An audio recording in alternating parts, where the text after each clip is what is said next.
Hello friends, welcome again. आज हम पढ़ेंगे डाटा इंटरप्रिटेशन का नेक्स्ट पार्ट। और जैसे कि आप जानते हैं कितना इम्पॉर्टेंट टॉपिक है डीआई। लगभग हर एग्ज़ाम में इससे 2 से 3 क्वेश्चन जरूर आते हैं। 5 क्वेश्चंस का सेट हर एग्ज़ाम में आपको मिलेगा, कम से कम 2 से 3 सेट। और जैसा कि आप जानते हैं एसबीआई पीओ की नोटिफिकेशन भी आ चुकी है। और एसबीआई पीओ के अंदर तो एक पूरा अलग से सेक्शन ही होता है डाटा इंटरप्रिटेशन का, जिसके अंदर सारे ही क्वेश्चन डाटा इंटरप्रिटेशन से रिलेटेड रहेंगे। तो हम ट्राई करेंगे कि कुछ अच्छे क्वेश्चंस एग्ज़ाम से पहले सॉल्व कर लें, समझ लें मेथड को। क्योंकि डीआई को सॉल्व तो हर कोई कर लेता है, लेकिन एक्चुअली इसके अंदर क्या मैटर करता है, टाइम।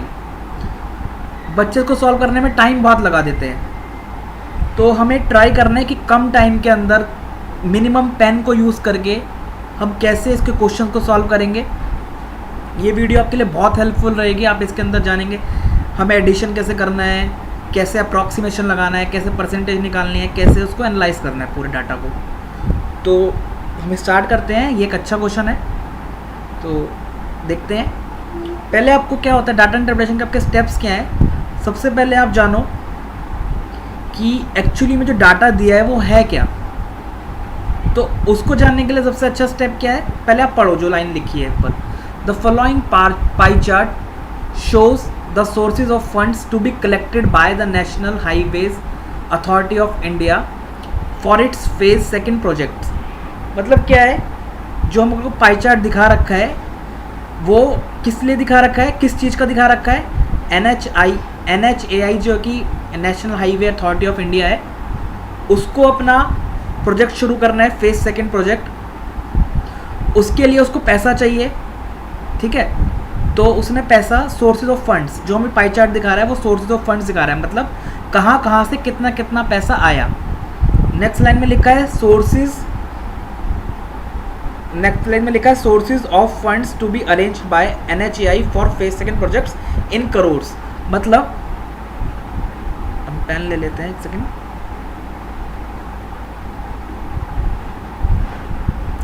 इसका मतलब क्या है, देखो जो ये वैल्यूज लिखी है यहाँ पे, ये सब वैल्यूज जो है करोड्स में है, लिखा है ना, इन करोड्स।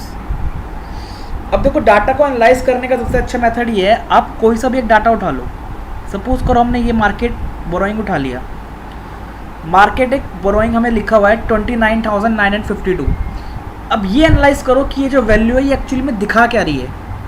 तो हमने जो ऊपर वाली लाइन पढ़ी हमें ये पता चल गया, हमने जब ये लाइन पढ़ी हमें ये पता चल गया कि ये दिखा रहा है sources of funds to be collected by NHAI for its phase 2 project. अपने प्रोजेक्ट के लिए उसने कितना पैसा कहाँ से लिया। इसका मतलब मार्केट से जो उसने बोरो करा है, जो उसने मार्केट से बोरो करा है वो इतना पैसा बोरो करा है करोड़ में। 29,952 करोड़ रुपए उसने मार्केट से बोरो करे अपने प्रोजेक्ट के लिए।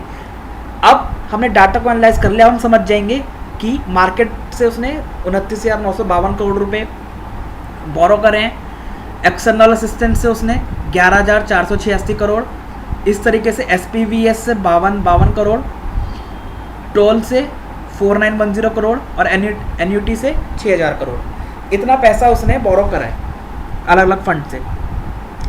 अब देखो क्वेश्चन, देखो क्वेश्चन कह रहा है पहला, near about 20% of the fund to be arrange through. 20% fund उसने कहाँ से अरेंज कर रहा है। तो पहले तो हमें टोटल फंड जाना पड़ेगा। टोटल फंड जानेंगे तभी तो उसका 20% हम निकाल पाएंगे। अब देखो टोटल फंड जानने के लिए हमें सारी वैल्यूज़ को प्लस करना पड़ेगा। 29,952, 11,486, 52, 4,910, 6,000। अब एक मेथड तो है कन्वेंशनल मेथड, जो कि सब जानते हैं, प्लस करने का, ठीक है। एक मेथड क्या है, आप देखो क्या करो, 29,952 ये हमारे लिए अनकंफर्टेबल फिगर है। तब जानते हो 29,952 कंफर्टेबल फिगर नहीं है हमारे लिए। हम क्या करेंगे, हम हर इंसान अपने कंफर्ट जोन में जाना चाहता है। हम भी अपने कंफर्ट जोन में जाएंगे। कैसे, 29,952 को हम क्या इमेजिन कर लेंगे या क्या अप्रॉक्सीमेट कर देंगे, 30,000। अब हमने अगर से 30,000 लिखा है और 29,052 पे जाना है तो मुझे क्या करना पड़ेगा, -48। 30,000 लिखो अपने कंफर्ट जोन के लिए और -48 जो बचा हुआ है। नेक्स्ट आओ 11,486, हमारा कंफर्ट जोन 11,500 हो सकता है, हाँ। माइनस क्या करना पड़ेगा लेकिन 14, ठीक है। 52 में हम अपना कंफर्ट जोन 5200 ले सकते हैं, 5200। अब इसमें क्या है देखो, 5200 से ये वैल्यू ज़्यादा है, कितनी ज़्यादा है 52, तो हमने क्या करा प्लस 52, 4910, 4900 ले सकते हैं आप कंफर्ट जोन में अपने। तो क्या बचा प्लस 10, 6000 तो है ही हमारे कंफर्ट जोन में। इनको तो प्लस कर सकते हैं हम आराम से, 3000 और 11500, 41500, 41500 और 5200, 41500 में पहले 5000 प्लस करो, कितना आ गया 46500, 46500 में 200 प्लस करो 46700, 46700 में 4900 प्लस करना है। अब देखो इसको ही प्लस करने का स्टाइल, 46700 में आपको क्या प्लस करना है 4900। अब 4900 ना प्लस करके सीधा 5000 प्लस कर दो, तो 46700 प्लस, अगर आप 46700 में 5000 प्लस करोगे तो कितना आ जाएगा 51700। लेकिन मैंने क्या करा है यहाँ पे 100 बढ़ा के प्लस करा है, तो 100 माइनस कर दो टोटल में से, कितना हो गया 51600। ये सब आपको ओरली करना है सॉल्व। 51600 आ गया मेरे पास। अब 51600 और 6000, ठीक है, तो कितना आ गया 57600। लेकिन मेरे पास ये भी थी -48, और अब इन सबको क्या करो आपस में प्लस कर लो। -48 -14 कितना हो जाएगा, माइनस का 62 और 52 प्लस 10 प्लस का 62, तो -62 प्लस 62 कितना हो जाएगा 0। तो अब हमें यहाँ पे कुछ भी ऐड या सब्ट्रैक्ट करने की जरूरत नहीं पड़ी। सपोज करो मेरे पास यहाँ पे 0 की जगह आ जाता प्लस का 22 मान लो, तो मैं क्या करता इस प्लस 22 को यहाँ पे प्लस कर देता, 57600 में इसको प्लस कर देता, और माइनस का आ जाता तो माइनस कर देता। तो हमने क्या करा अपने कंफर्ट जोन से प्लस कर लिया, प्लस करके क्या वैल्यू हो गई 57600। एक तो मेथड हुआ ये प्लस करने का, और अगर कोई इसमें कंफर्टेबल नहीं है तो दूसरा मेथड भी देख लेते हैं हम, क्योंकि क्वेश्चन हर कोई सॉल्व कर लेता है लेकिन हमें मेथड ही नहीं पता होता हमें कैसे प्लस करना है, कैसे उसको माइनस करना है, कैसे डिवाइड करना है, कैसे अप्रॉक्सीमेट लगाना है, परसेंटेज कैसे निकालनी है, तो हमें वही सीखना है DI में। अब हमने वैल्यू तो निकाली 57600। अब देखो, अब जो इसमें अगर कंफर्टेबल नहीं है उसके लिए अब क्या करो, यूनिट डिजिट सबकी आपस में प्लस करो, 2 + 6 8, सिंपली प्लस ही है ये भी, लेकिन आपको दोबारा से लिखने की जरूरत नहीं है, आप डायरेक्ट प्लस करो। कैसे, 2 + 6 8, 8 और 2 10, 10 + 0 10 ही रहा, और फिर से 0 10 ही रहा। मैं क्या करूँगा 0 लिखा मैंने और 1 कैरी। अब 10 डीज को प्लस करो, 5 8 और 5 13, 13 और 5 18, 18 और 1 19, 19 और 1 20, 2 9 और 4 13, 13 और 2 15, 15 और 9 24 और 2 26, 2 कैरी, 9 9 और 1 10, 10 और 5 15, 15 और 4 19, 19 और 6 25, 25 और 2 27, 2 रहा, तो 2 और 2 4, सॉरी 2 और 1 ये 3, और कहीं पे भी फिफ्थ डिजिट नहीं है तो खाली 2 और 1 3, और ये 2 कैरी वाला 5। तो हमारा आंसर क्या गया, मतलब करा हमने सिर्फ प्लस ही है, लेकिन एक सोचने का तरीका है कि हमें सिर्फ कंप्यूटर स्क्रीन पे देख के ही सीधा प्लस करके डिजिट लिखनी है, हमें कुछ नहीं लिखना, सीधा प्लस करके आंसर लिखना है अपने स्क्रीन, अपने कॉपी पे, जब हम एग्ज़ाम में सॉल्व करेंगे। ठीक है, प्लस कर लिया हमने। अब हमारे पास आ गई टोटल वैल्यू 57,600 करोड़। ठीक है, 57,600 करोड़ रुपए टोटल इसको चाहिए NHAI को अपने प्रोजेक्ट के लिए, जिसमें से इसने मार्केट बोरिंग से इतना लिया, एक्सटर्नल असिस्टेंस से इतना लिया, इससे इतना लिया, टोल से इतना लिया, एन्युटी से इतना लिया, तो सबसे अलग अलग वैल्यू इतनी ली है और टोटल इतना चाहिए उसे। अब मुझे बताना है near about 20% of the fund are arrange through. अब देखो, अब मुझे एक्चुअली निकालना क्या है, 20% निकालना है किसका, ऑफ 57,600। तो देखो अब मुझे ये भी निकालने की एक्चुअली में ज़रूरत है या सिर्फ मैं देख के आंसर लगा सकता हूँ? देखो पहला ऑप्शन क्या है, एस पी वी एस, ठीक है, एस पी वी एस। अब देखो अगर मुझे 20% एस पी वी एस से कितना इकट्ठा कर रहा है ये, इतना 52, इसका 20%, अगर इसका मैं 20% अप्रॉक्सीमेट में ही लूँ, अप्रॉक्सीमेट में देखो कैसे, 57,600 का 10% कितना हो गया, 5760। 10% अगर 5760 है, मुझे 20% निकालना है तो 2 से मल्टीप्लाई कर दूंगा। 5,760 को 2 से मल्टीप्लाई करूंगा तो कुछ ये 11,000 से भी ऊपर आएगा अबाउट, है ना। 5,000 इंटू 10,000 से ऊपर तो है ही। अब देखो 10,000 से ऊपर कौन सी वैल्यू है, एस पी बी सी भी छोटी 5,000, टोल भी छोटा, एन्युटी भी छोटी, ये तीन तो आंसर हो ही नहीं सकते। मार्केट बोरोइंग तो बहुत ही ज़्यादा हो गया, 30,000 हो गया, तब कि मुझे आंसर 11-12,000 की रेंज में चाहिए, तो ये भी नहीं सकता। तो मेरा आंसर क्या होगा, एक्सटर्नल असिस्टेंट। इसका मतलब मुझे क्या करना है, 20% निकालना है 57,600 करोड़ का। 57,600 मैंने देखा, अगर मैं 10% निकालता हूँ तो 5,760 आ जाता है। 10% की वैल्यू ही 5,760 आ गई, तो ये तो S P B C, toll, annuity, ये तो आंसर हो ही नहीं सकते। 10% की वैल्यू ही 5,760 है, 20% की इससे डबल, मतलब 5,760 का भी डबल, कितनी पहुंच जाएगी, अबाउट 11,000 से भी ऊपर पहुंच जाएगी, है ना। तो ये तीन तो आंसर। अब मार्केट बोरोइंग तो 30,000 के अबाउट है, तो ये भी नहीं हो सकता। आंसर क्या बचा, एक्सटर्नल असिस्टेंट, ठीक है। पहला तो ऐसे सॉल्व हो गया। दूसरा क्वेश्चन अगर हम देखते, सब ओरली सॉल्व करना है हमें। क्वेश्चन है, if NHAI could receive a total of ₹9695 crores as external assistance, by what percent approximately is a very important word, approximately should it increase the market borrowing to arrange for the shortage of fund। Question का मतलब समझो क्या कह रहा है। Question में वो एक कहना चाह रहा है कि अगर if NHAI could receive a total of 9695, अगर NHAI जो टोटल है एक्सटर्नल असिस्टेंस से वो सिर्फ अभी कितना कर रहा है, देखो यहाँ पे 11,486, लेकिन कह रहा है अगर वो इतना करता 9,695, 9695, अगर वो 9695 उससे मतलब 11,486 वो अभी कर रहा है, अगर वो 9695 करोड़ करता उससे, अगर वो 9695 करोड़ करता तो by what percent approximately should it increase the market borrowing. अब ऑब्वियस सी बात है, अगर मुझे पहले मेरा 11,486 करोड़ कर रहा था, अब वो कितना कर रहा है, 9,695, कुछ कम कर रहा है।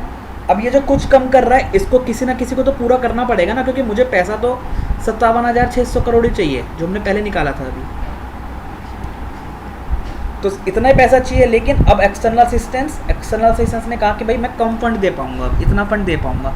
अब लेकिन NHAI को तो अपना पूरा करना है फंड, तो कह रहा है कि अपने फंड को पूरा करने के लिए मार्केट बोरोइंग को उसे कितना परसेंट से बढ़ाना पड़ेगा, ठीक है ना, कितना परसेंट से उसे बढ़ाना पड़ेगा। तो देखो 11,486 करोड़ कर रहा था, अब कितना कर रहा है, 9,695, ठीक है। अब पहले तो मुझे देखना पड़ेगा कितना कम कर रहा है, कितना कम करने के लिए 11,486 में से 9,695 माइनस कर दूंगा। इसको माइनस करने का भी फिर से हम वही तरीका देखते हैं, कंफर्ट जोन वाला और एक नॉर्मल तरीका। तो कंफर्ट जोन वाला क्या है, इसको मैं नियर अबाउट क्या ले सकता हूँ, 11,500, तो मैंने ले लिया 11,500, क्या बच गया, -14। अब 9,695 को क्या ले लिया, 9,500, क्या बच गया, सॉरी प्लस का बचेगा ना, 9,500 लिया है मैंने, तो 9,500 अगर मैं 9,695 को तोड़ूंगा तो क्या बनेगा, 9,500 प्लस 195 ना, तो प्लस का 195। अब देखो इसको माइनस करना आसान है ना, 11,500 में से 9,500 गए तो 2,000।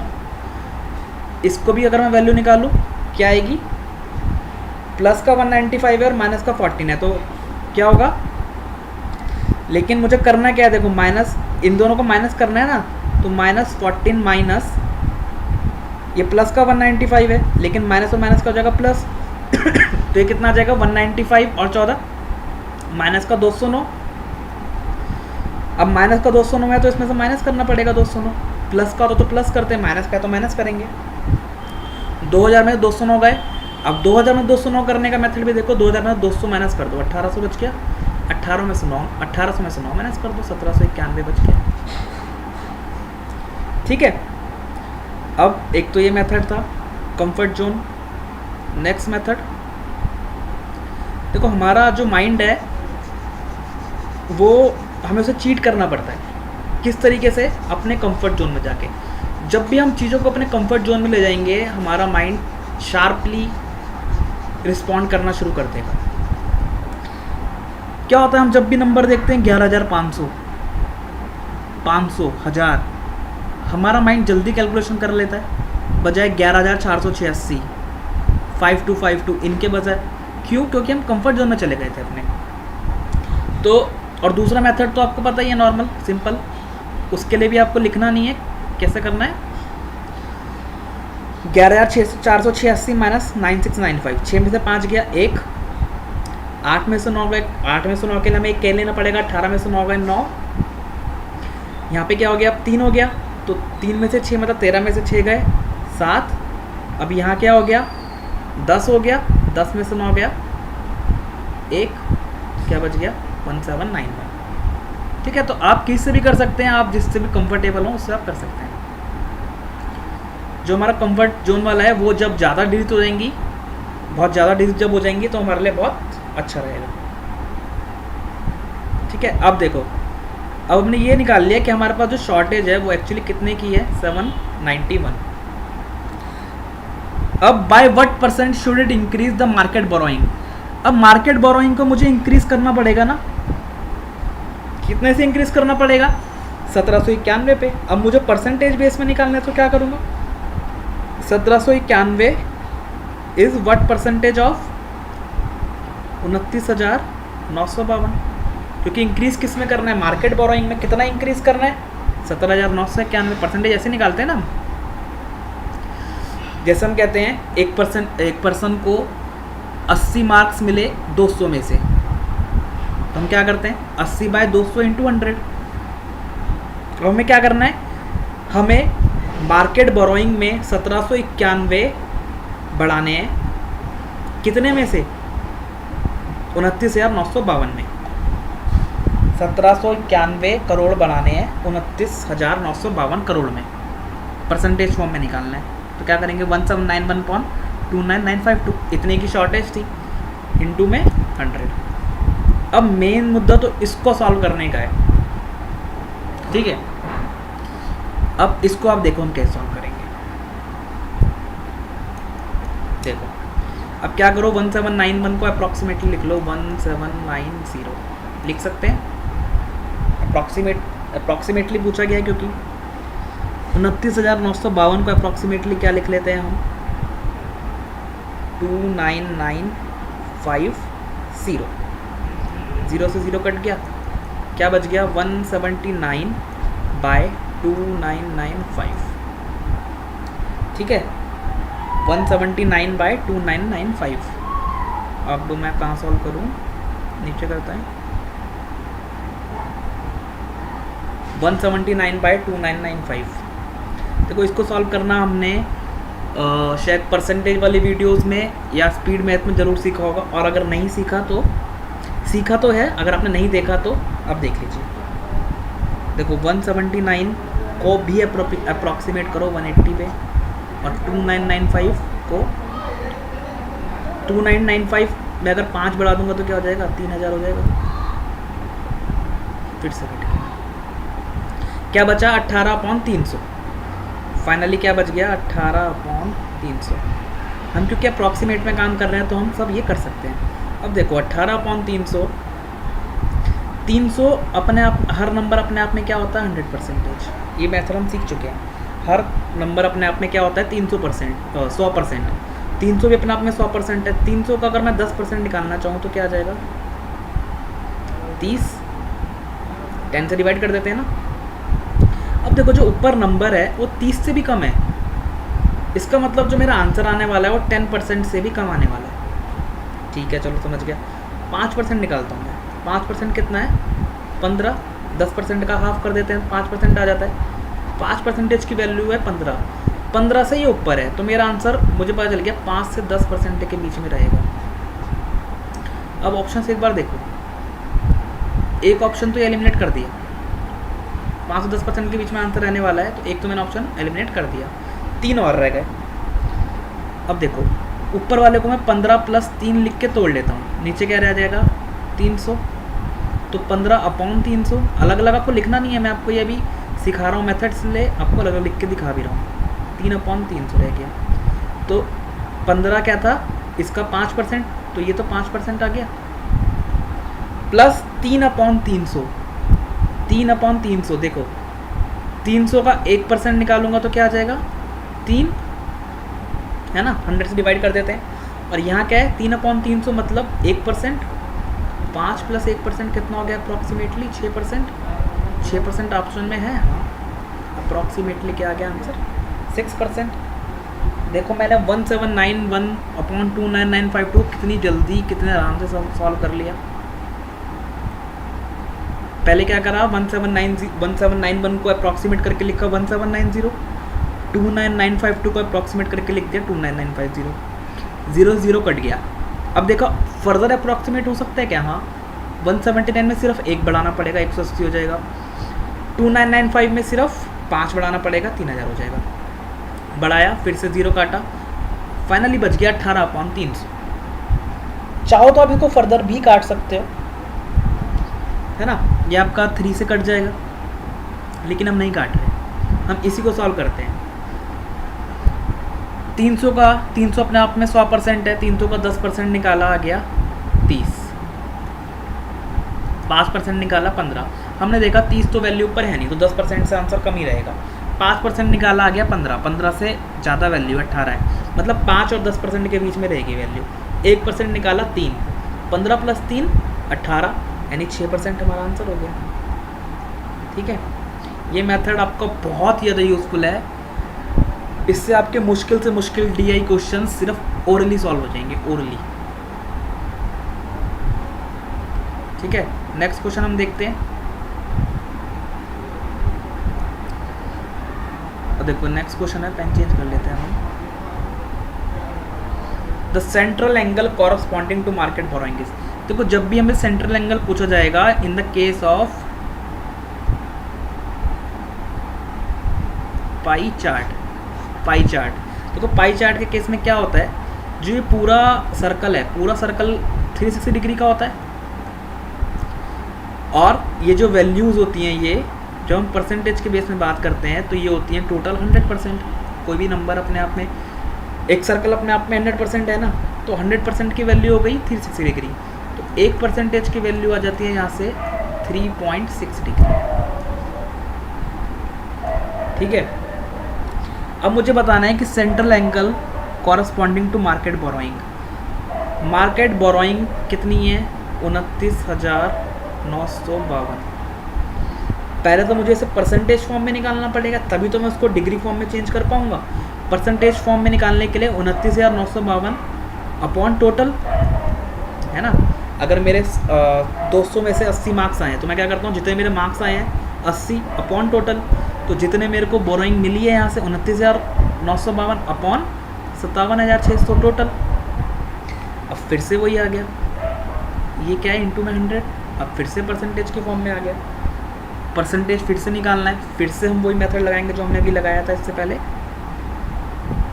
अब क्या करो, 29950 अपॉन 57600, 0 से 0 काट दो, कितना बच गया 2995 अपॉन 5760। 2995 को फिर से 3000 अपॉन 5760, 0 से 0, फाइनली क्या रह गया 300 अपॉन 576। ठीक है, 300 अपॉन 576। अब मुझे 576 भी अपने आप में क्या है, फिर से क्या है, ये अपने आप में 100% है, हर नंबर अपने आप में 100% होता है। डिनोमिनेटर वाले को हमें 100% एज्यूम करना है। उसके बाद देखो अगर मैं इसका 10% निकालूँ कितना आएगा 57.6, है ना, 57.6। अब लेकिन वो जाना कहाँ तक है, 300 तक जाना है। अब देखो अगर मैं 57.6 को 6 से मल्टीप्लाई करता तो 50 इंटू 6 कितना होता है, 300। तो 57.6 इंटू 6 ऑब्वियस सी बात है 300 से बड़ा आएगा। तो 300 से बड़ा तो मुझे लाना नहीं है, छोटा लाना है।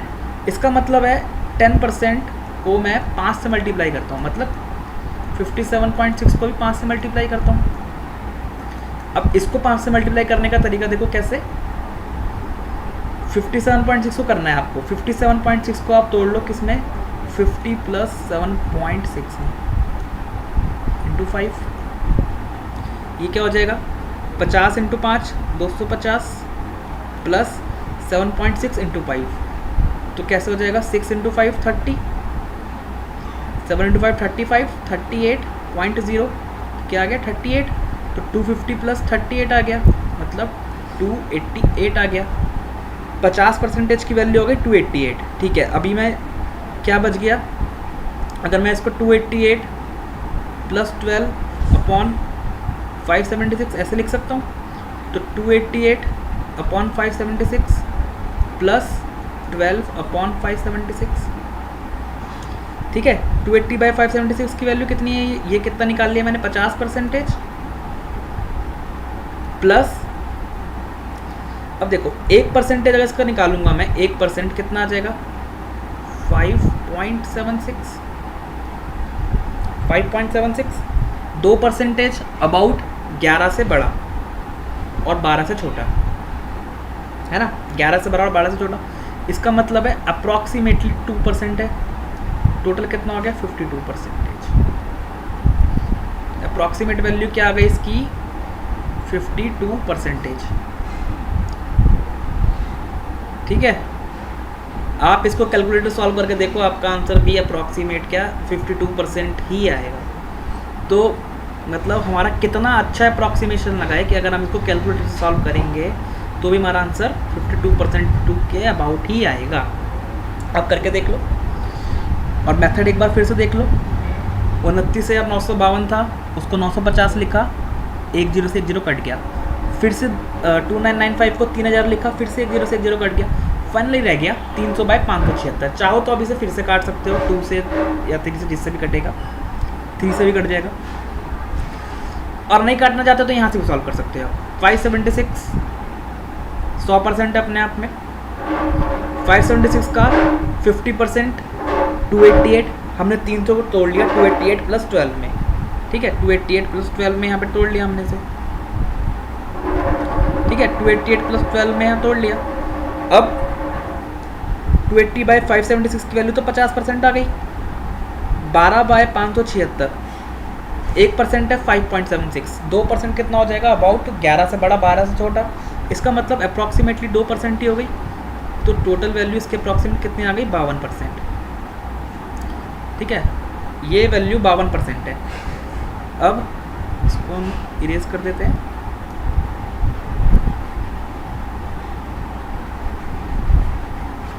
हमें इसके अंदर एंगल निकालना था। एंगल निकालने के लिए परसेंटेज जरूर निकालना पड़ेगा, परसेंटेज के बिना हमारे पास एंगल नहीं आ सकता। कई बार क्या होता है, हमारे को ये परसेंटेज में दे रखे होते हैं, तो अगर हमें परसेंटेज में दे रखा है और एंगल पूछा है तो 1% की वैल्यू 3.6 डिग्री है। कुछ भी परसेंटेज वो देगा, उसको मल्टीप्लाई कर दो 3.6 से। जैसे हमने यहाँ पे परसेंटेज निकाल लिया कितना, 52%, है ना। हमें पता है 1% की वैल्यू कितनी है, 3.6, तो 52% कितनी हो जाएगी, 52 इंटू 3.6। अब इसको भी सॉल्व करने का तरीका देखो, ऑप्शंस को देखो। 52 इंटू 3 अगर मैं करता हूँ तो लगभग 150 आ जाता है, 150 से भी ज़्यादा आ जाता है ना। तो ऑप्शन ये हो सकता है क्या, 52 नहीं, ये हो सकता है क्या, नहीं, इन दोनों में से हो सकता है कोई सा। अब देखो 52 को 3.6 से करना है तो 50 प्लस 2 इंटू 3.6, 3.6 इंटू 5, तो क्या हो जाएगा, ये 0 यहाँ आ जाएगा, तो इससे ये कट जाएगा।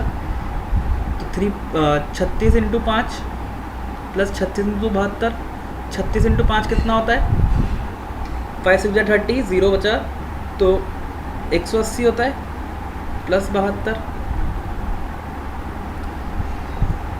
लेकिन देखो ये 72 में लिखा है, लेकिन ये 7.2 है, क्योंकि हमने क्या करा है यहाँ पे 3.6 को पहले 50 से मल्टीप्लाई करा है प्लस 3.6 को 2 से मल्टीप्लाई करा है। तो इसकी वैल्यू तो आ गई 180 और इसकी कितनी आ गई 7.2, तो 187.2 हो गई। तो आंसर क्या हो गया सी।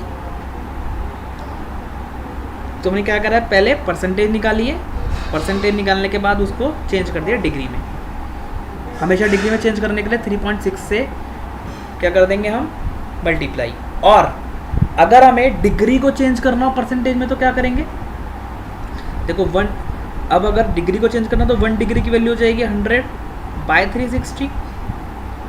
इससे अगर मैं काट दूंगा तो यह जाएगा 10/36 से मल्टीप्लाई कर देंगे उसे। तो टर्म्स ऐसे रखे होंगे जो हमको कट जाएंगे आराम से। तो जो भी रिलेशनशिप निकालना होगा वो यहाँ से हम निकाल लेंगे।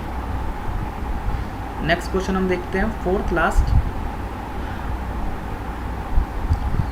The approximate ratio of the funds to be arrange through toll and debt through market borrowing.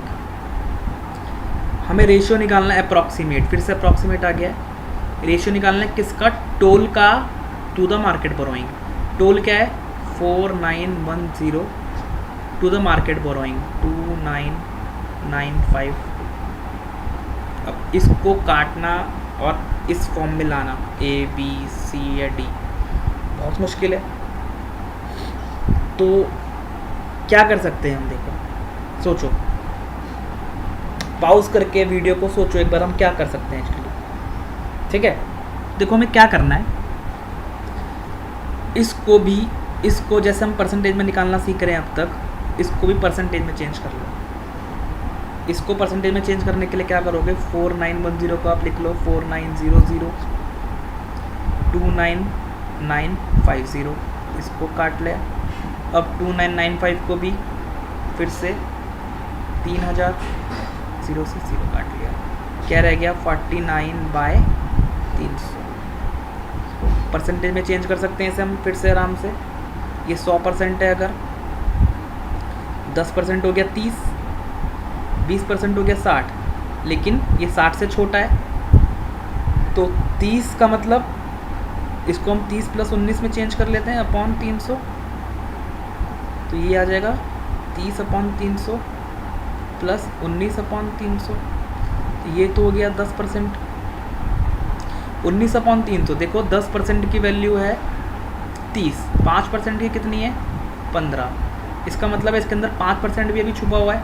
तो हम क्या करेंगे 19/300 को 15 + 4/300। 15/300 क्या हो जाएगा, 15/300 की वैल्यू कितनी हो गई, 15/300 की वैल्यू हो गई 5%, बच गया 4/300, ये हो गया 5%। तो अभी तक कितना मिल चुका 5 और ये 10, 15% तो मुझे मिल चुका, लेकिन 15% से ज़्यादा है। 1% की वैल्यू कितनी है 3, 1% की वैल्यू कितनी हो गई 3। मतलब इसको मैं कैसे तोड़ सकता हूँ, 3 + 1 में 300, 1% प्लस 1/300 फिर रह जाएगा, यानी 16% तो अभी तक हो चुका, 16। और अब 1% की वैल्यू है 3, लेकिन वैल्यू यहाँ 1, तो मतलब है 16 और 17% के बीच में वैल्यू है, लाई कर रही है। 16% और 17% के बीच में वैल्यू लाई कर रही है। अब देखो आपको ये सॉल्व करने में आपको सिर्फ ओरली सॉल्व करना है। ये आपको 16-17% कैसे ओरली सॉल्व करना है ये आप देखो। हो सकता है कुछ इसमें कंफ्यूज हो रहे हो, वो बड़ा लग रहा हो मेथड, लेकिन बड़ा नहीं है ये सिर्फ ओरली सॉल्व होगा।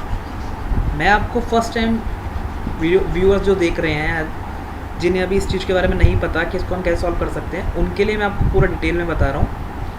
बाकी आप इसको ओरली कैसे सॉल्व करेंगे ये देखिए आप। देखो ये आपने लिखा अपने पेपर पे, अब आपको ओरली सॉल्व करना है। 4910 पहले तो आप इसको अप्रॉक्सीमेट तो कर ही लेंगे, 4910 है ना, 4900 अप्रॉक्सीमेट में लिखा, नीचे 29950 लिखा, तो 0 से 0 काट लिया। 490 था, फिर से इसको अप्रॉक्सीमेट करके लिखोगे फटाफट से तो 3000। अब फाइनली बच गया 49/300। ये कितना है 100%। आपको ये चेक करना है बस कि मैं 300 को 49 को मुझे ऐसे ब्रेक करना है, 49 को मुझे ऐसे ब्रेक करना है कि वो 300 की कितनी परसेंटेज में बैठ सके। मतलब को 300 का 10% मुझे पता है 30, 5% मुझे पता है 15, टोटल क्या हो गया 45।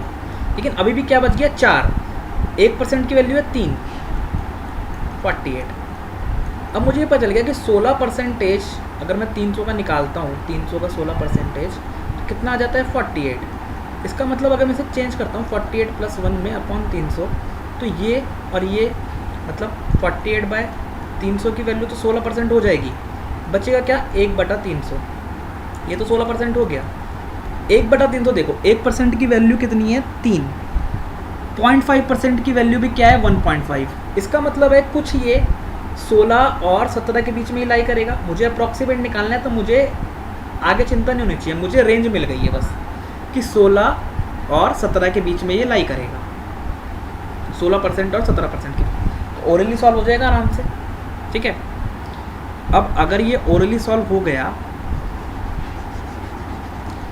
ये ओरली सॉल्व हो गया आपका, तो क्वेश्चन भी हो गया समझ लो। कैसे देखो,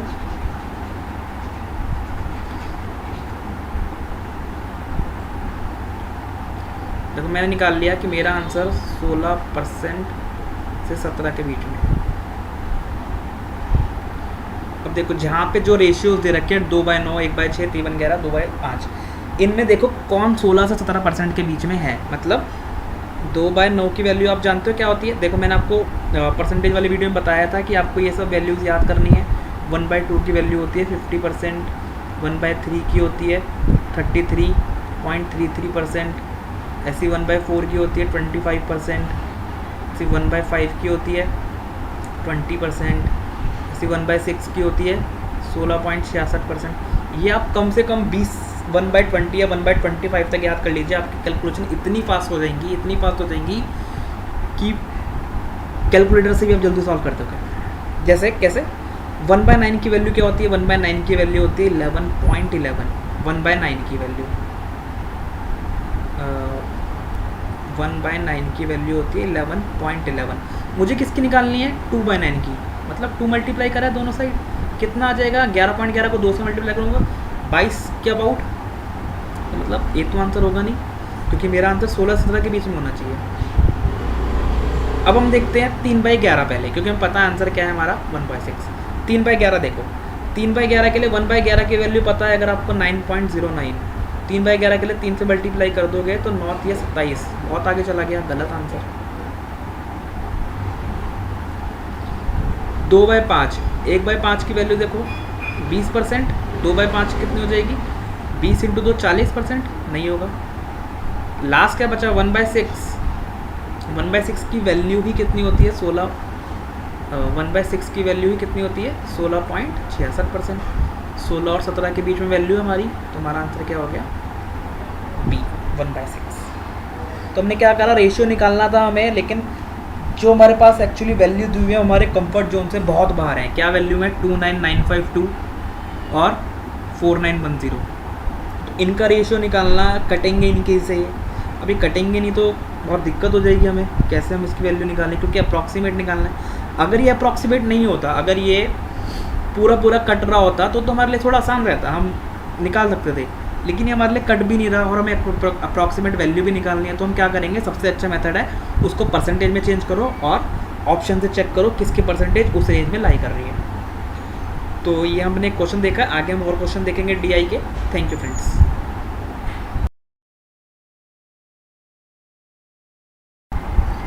हेलो फ्रेंड्स, वेलकम अगेन। आज हम पढ़ेंगे डाटा इंटरप्रिटेशन का नेक्स्ट पार्ट। और जैसे कि आप जानते हैं कितना इम्पॉर्टेंट टॉपिक है DI। लगभग हर एग्ज़ाम में इससे 2 से 3 क्वेश्चन जरूर आते हैं। 5 क्वेश्चंस का सेट हर एग्ज़ाम में आपको मिलेगा, कम से कम 2 से 3 सेट। और जैसा कि आप जानते हैं SBI PO की नोटिफिकेशन भी आ चुकी है। और SBI PO के अंदर तो एक पूरा अलग से सेक्शन ही होता है डाटा इंटरप्रिटेशन का, जिसके अंदर सारे ही क्वेश्चन डाटा इंटरप्रिटेशन से रिलेटेड रहेंगे। तो हम ट्राई करेंगे कि कुछ अच्छे क्वेश्चंस एग्ज़ाम से पहले सॉल्व कर लें, समझ ले मेथड को, क्योंकि DI को सॉल्व तो हर कोई कर लेता है, लेकिन एक्चुअली इसके अंदर क्या मैटर करता है, टाइम।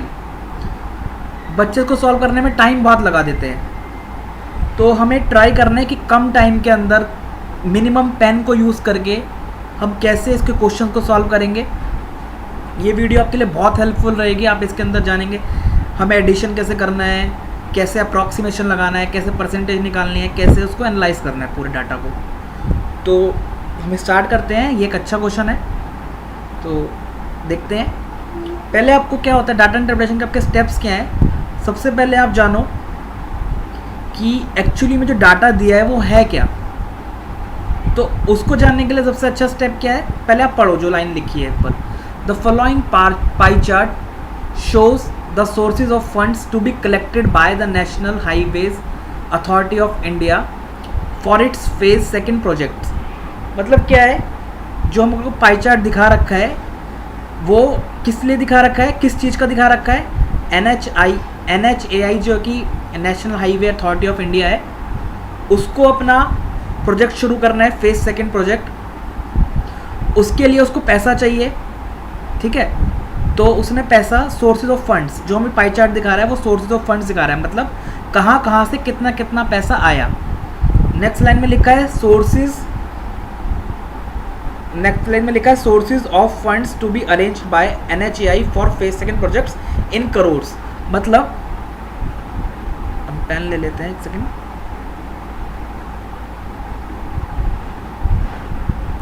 इसका मतलब क्या है, देखो जो ये वैल्यूज लिखी है यहाँ पे, ये सब वैल्यूज जो है करोड्स में है, लिखा है ना, इन करोड्स। अब देखो डाटा को एनालाइज करने का सबसे अच्छा मेथड ये है, आप कोई सा भी एक डाटा उठा लो। सपोज करो हमने ये मार्केट बोरोइंग उठा लिया, मार्केट एक बोरोइंग हमें लिखा हुआ है 29,952। अब ये एनालाइज करो कि ये जो वैल्यू है ये एक्चुअली में दिखा क्या रही है। तो हमने जो ऊपर वाली लाइन पढ़ी हमें ये पता चल गया, हमने जब ये लाइन पढ़ी हमें ये पता चल गया कि ये दिखा रहा है sources of funds to be collected by NHAI for its phase second project. अपने प्रोजेक्ट के लिए उसने कितना पैसा कहाँ से लिया। इसका मतलब कुछ नहीं लिखना, सीधा प्लस करके आंसर लिखना है अपने स्क्रीन, अपने कॉपी पे, जब हम एग्ज़ाम में सॉल्व करेंगे। ठीक है, प्लस कर लिया हमने। अब हमारे पास आ गई टोटल वैल्यू 57,600 करोड़।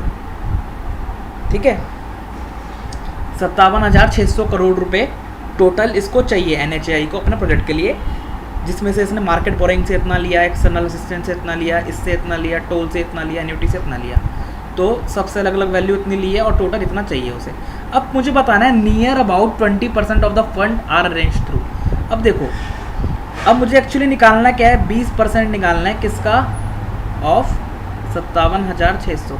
तो देखो अब मुझे ये भी निकालने की एक्चुअली में ज़रूरत है या सिर्फ मैं देख के आंसर लगा सकता हूँ। देखो पहला ऑप्शन क्या है, SPVS। ठीक है, SPVS।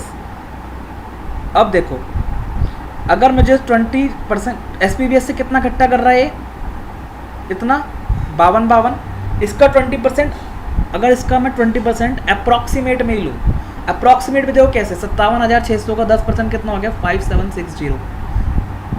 10% अगर 5760 है, मुझे 20% निकालना है तो 2 से मल्टीप्लाई कर दूंगा। 5,760 को 2 से मल्टीप्लाई करूँगा तो कुछ ये 11,000 से भी ऊपर आएगा अबाउट, है ना। 5,000 इंटू 10,000 से ऊपर तो है ही। अब देखो 10,000 से ऊपर कौन सी वैल्यू है, SPVC भी छोटी 5,000, टोल भी छोटा, एन्युटी भी छोटी, ये तीन तो आंसर हो ही नहीं सकते। मार्केट बोरोइंग तो बहुत ही ज़्यादा हो गया, 30,000 हो गया, तब कि मुझे आंसर 11-12,000 की रेंज में चाहिए, तो ये भी नहीं सकता। तो मेरा आंसर क्या होगा, एक्सटर्नल असिस्टेंट। इसका मतलब मुझे क्या करना है, 20% निकालना है 57,600 करोड़ का। 57,600 मैंने देखा, अगर मैं 10% निकालता हूँ तो 5,760 आ जाता है। 10% की वैल्यू ही 5,760 आ गई। तो ये तो SPVC, टोल, एन्युटी, ये तो आंसर हो ही नहीं सकते। 10% की वैल्यू ही 5,760 है, 20% की इससे डबल, मतलब 5,760 का भी डबल, कितनी पहुँच जाएगी, अबाउट 11,000 से भी ऊपर पहुँच जाएगी, है ना। तो ये तीन तो आंसर। अब मार्केट बोरोइंग तो 30,000 के अबाउट है, तो ये भी नहीं हो सकता। आंसर क्या बचा, एक्सटर्नल असिस्टेंट। ठीक है, पहला तो ऐसे सॉल्व हो गया। दूसरा क्वेश्चन अगर हम देखते, सब ओरली सॉल्व करना है हमें। क्वेश्चन है if NHAI could receive a total of ₹9695 crores as external assistance by what percent approximately is a very important word, approximately should it increase the market borrowing to arrange for the shortage of fund। Question का मतलब रहेगा 51,700, लेकिन मैंने क्या करा है यहाँ पे 100 बढ़ा के प्लस करा है, तो 100 माइनस कर दो टोटल में से, कितना हो गया 51,600। ये सब आपको ओरली करना है सॉल्व। 51,600 आ गया मेरे पास। अब 51,600 और 6,000, ठीक है, तो कितना आ गया 57,600। लेकिन मेरे पास ये भी थी -48, और अब इन सबको क्या करो आपस में प्लस कर लो। -48 -14 कितना हो जाएगा, माइनस का 62 और 52 + 10 प्लस का 62, तो -62 + 62 कितना हो जाएगा 0। तो अब हमें यहाँ पे कुछ भी ऐड या सब्ट्रैक्ट करने की जरूरत नहीं पड़ी। सपोज करो मेरे पास यहाँ पे 0 की जगह आ जाता प्लस का 22 मान लो, तो मैं क्या करता, इस +22 को यहाँ पे प्लस कर देता, 57,600 में इसको प्लस कर देता, और माइनस का आ जाता तो माइनस कर देता। तो हमने क्या करा, अपने कंफर्ट जोन से प्लस कर लिया। प्लस करके क्या वैल्यू हो गई 57,600। एक तो मेथड हुआ ये प्लस करने का, और अगर कोई इसमें कंफर्टेबल नहीं है तो दूसरा मेथड भी देख लेते हैं हम, क्योंकि क्वेश्चन हर कोई सॉल्व कर लेता है, लेकिन हमें मेथड ही नहीं पता होता हमें कैसे प्लस करना है, कैसे उसको माइनस करना है, कैसे डिवाइड करना है, कैसे अप्रॉक्सीमेट लगाना है, परसेंटेज कैसे निकालनी है, तो हमें वही सीखना है DI में। अब हमने वैल्यू तो निकाली 57,600। अब देखो, अब जो इसमें अगर कंफर्टेबल नहीं है उसके लिए अब क्या करो, यूनिट डिजिट सबकी आपस में प्लस करो। 2 + 6 8, सिंपली प्लस ही है ये भी, लेकिन आपको दोबारा से लिखने की जरूरत नहीं है, आप डायरेक्ट प्लस करो। कैसे, 2 + 6 8, 8 और 2 10, 10 + 0 10 ही रहा, और फिर से 0 10 ही रहा। मैं क्या करूँगा, 0 लिखा मैंने और 1 कैरी। अब 10 डीज को प्लस करो, 5 8 और 5 13, 13 और 5 18, 18 और 1 19, 19 और 1 20, 2 9 और 4 13, 13 और 2 15, 15 और 9 24, और 2 26, 2 कैरी, 9 9 और 1 10, 10 और 5 15, 15 और 4 19, 19 और 6 25, 25 और 2 27, 2 रहा, तो 2 और 2 4, सॉरी 2 और 1 ये 3, और कहीं पे भी 5th डिजिट नहीं है, तो खाली 2 और 1 3, और 2 कैरी वाला 5। तो हमारा आंसर क्या गया, मतलब करा हमने सिर्फ प्लस ही है, लेकिन एक सोचने का तरीका है कि हमें सिर्फ कंप्यूटर स्क्रीन पे देख के ही सीधा प्लस करके डिजिट लिखनी है। हमें मार्केट से जो उसने बोरो करा है, वो इतना पैसा बोरो करा है करोड़ में, 29,952 करोड़ रुपए उसने मार्केट से बोरो करे अपने प्रोजेक्ट के लिए। अब हमने डाटा को एनालाइज कर लिया, हम समझ जाएंगे कि मार्केट से उसने 29,952 करोड़ रुपए बोरो करे हैं, एक्सटर्नल असिस्टेंट से उसने 11,486 करोड़, इस तरीके से SPVS से 52 करोड़, टोल से 4910 करोड़, और एन्यूटी से 6,000 करोड़। इतना पैसा उसने बोरो करा है अलग अलग फंड से।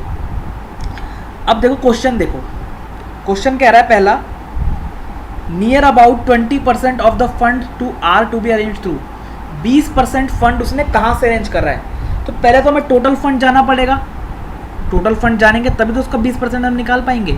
अब देखो टोटल फंड जानने के लिए हमें सारी वैल्यूज़ को प्लस करना पड़ेगा, 29,952, 11,486, 52, 4,910, 6,000। अब एक मेथड तो है कन्वेंशनल मेथड, जो कि सब जानते हैं प्लस करने का, ठीक है। एक मेथड क्या है, आप देखो क्या करो, 29,952 ये हमारे लिए अनकंफर्टेबल फिगर है, तब जानते हो 29,952 कंफर्टेबल फिगर नहीं है हमारे लिए। हम क्या करेंगे, हम हर इंसान अपने कंफर्ट जोन में जाना चाहता है। हम भी अपने कंफर्ट जोन में जाएंगे। कैसे? 29,952 को हम क्या इमेजिन कर लेंगे या क्या अप्रॉक्सीमेट कर देंगे? 30,000। अब हमने अगर से 30,000 लिखा है और 29,052 पे जाना है तो मुझे क्या करना पड़ेगा? -48। 30,000 लिखो अपने कंफर्ट जोन के लिए और -48 जो बचा हुआ है। नेक्स्ट आओ 11,486। हमारा कंफर्ट जोन 11,500 हो सकता है। हाँ, माइनस क्या करना पड़ेगा लेकिन 14। ठीक है, 52 में हम अपना कंफर्ट जोन 5200 ले सकते हैं। 5200। अब इसमें क्या है देखो, 5200 से ये वैल्यू ज़्यादा है। कितनी ज़्यादा है? 52। तो हमने क्या करा? +52। 4,900 ले सकते हैं आप कंफर्ट जोन में अपने। तो क्या बचा? +10। 6,000 तो है ही हमारे कंफर्ट जोन में। इनको तो प्लस कर सकते हैं हम आराम से। 30,000 और 11,500 41,500। 41,500 और 5,200। 41,500 में पहले 5,000 प्लस करो, कितना आ गया? 46,500। 46,500 में 200 प्लस करो, 46,700। 46,700 में 4,900 प्लस करना है। अब देखो इसको ही प्लस करने का स्टाइल। 46,700 में आपको क्या प्लस करना है? 4,900। अब 4,900 ना प्लस करके सीधा 5,000 प्लस कर दो। तो 46,700 प्लस, अगर आप 46,700 में 5,000 प्लस करोगे तो कितना आ जाएगा? जो क्या कह रहा है क्वेश्चन में, वो एक कहना चाह रहा है कि अगर if NHAI could receive a total of 9695, अगर NHAI जो टोटल है एक्सटर्नल असिस्टेंस से वो सिर्फ अभी कितना कर रहा है? देखो यहाँ पे 11,486, लेकिन कह रहा है अगर वो इतना करता 9,695 9695, अगर वो 9695 उससे मतलब 11,486 वो अभी कर रहा है, अगर वो 9695 करोड़ करता उससे, अगर वो 9695 करोड़ करता तो by what % approximately should it increase the market borrowing? अब ऑब्वियस सी बात है, अगर मुझे पहले मेरा 11,486 करोड़ कर रहा था, अब वो कितना कर रहा है? 9,695, कुछ कम कर रहा है। अब ये जो कुछ कम कर रहा है इसको किसी ना किसी को तो पूरा करना पड़ेगा ना, क्योंकि मुझे पैसा तो 57,600 करोड़ ही चाहिए जो हमने पहले निकाला था अभी। तो इतना ही पैसा चाहिए, लेकिन अब एक्सटर्नल असिस्टेंस ने कहा कि भाई मैं कम फंड दे पाऊंगा, इतना फंड दे पाऊंगा। अब लेकिन NHAI को तो अपना पूरा करना है फंड, तो कह रहा है कि अपने फंड को पूरा करने के लिए मार्केट बोरोइंग को उसे कितना % से बढ़ाना पड़ेगा। ठीक है ना, कितना % से उसे बढ़ाना पड़ेगा। तो देखो 11,486 करोड़ कर रहा था, अब कितना कर रहा है? 9,695। ठीक है, अब पहले तो मुझे देखना पड़ेगा कितना कम कर रहा है। कितना कम करने के लिए 11,486 में से 9,695 माइनस कर दूंगा। इसको माइनस करने का भी फिर से हम वही तरीका देखते हैं, कंफर्ट जोन वाला और एक नॉर्मल तरीका। तो कंफर्ट जोन वाला क्या है? इसको मैं नियर अबाउट क्या ले सकता हूँ? 11,500। तो मैंने ले लिया 11,500, क्या बच गया? -14। अब 9,695 को क्या ले लिया? 9,500, क्या बच गया? सॉरी प्लस का बचेगा ना, 9,500 लिया है मैंने, तो 9,500 अगर मैं 9,695 को तोड़ूंगा तो क्या बनेगा? 9,500 प्लस 195 ना, तो प्लस का 195। अब देखो इसको माइनस करना आसान है ना, 11,500 में से 9,500 गए तो 2,000। इसको भी अगर मैं वैल्यू निकालूँ क्या आएगी? प्लस का 195 है और माइनस का 14 है, तो क्या होगा? लेकिन मुझे करना क्या है? देखो माइनस, इन दोनों को माइनस करना है ना, तो -14 माइनस ये प्लस का 195 है, लेकिन माइनस और माइनस का हो जाएगा प्लस तो ये कितना आ जाएगा? 195 और 14 माइनस का 209। अब माइनस का 209 है तो इसमें से माइनस करना पड़ेगा 209। प्लस का तो प्लस करते हैं, माइनस का तो माइनस करेंगे। 2,000 में 209 गए। अब 2,000 में 209 करने का मेथड भी देखो, 2,000 में 200 माइनस कर दो, 1,800 बच गया। 1800 में से 9 माइनस कर दो, 1,791 बच गया।